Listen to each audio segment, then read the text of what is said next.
Hi, my name is Thomas, and I think it's odd that in 2022 it's still a hassle to ride your bike through big cities like Brussels. This is down to short-term thinking by politicians due to our short election cycles. But fortunately, young people have the courage and the means to demand a change.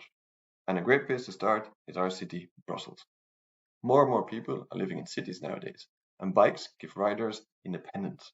Also to a lot of citizens who can't afford a car or public transport. So we need to provide a safe haven for them in our cities.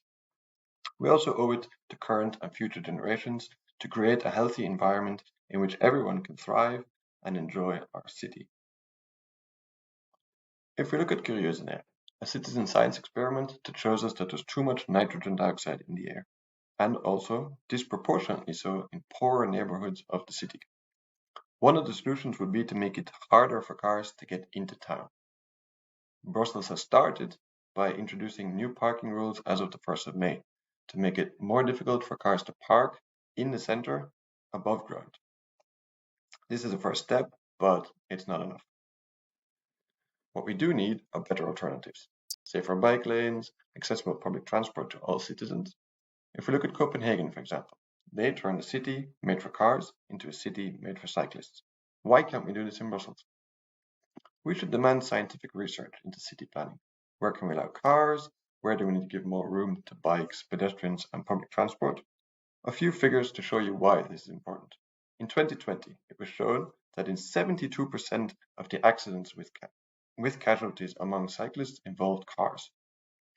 In the period 2011 to 2019, the total amount of accidents involving cyclists rose by an astonishing 123%.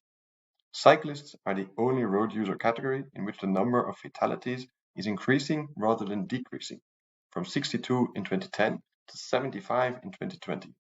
This trend is even more pronounced when the number of severely injured road traffic victims is also taken into account. So what can we do? Peaceful protests, like taking back the streets on Sundays.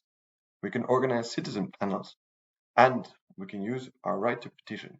If we get at least 1,000 signatures, we can force the Brussels Parliament to look into our suggestions. So let's get young people together and make a difference today.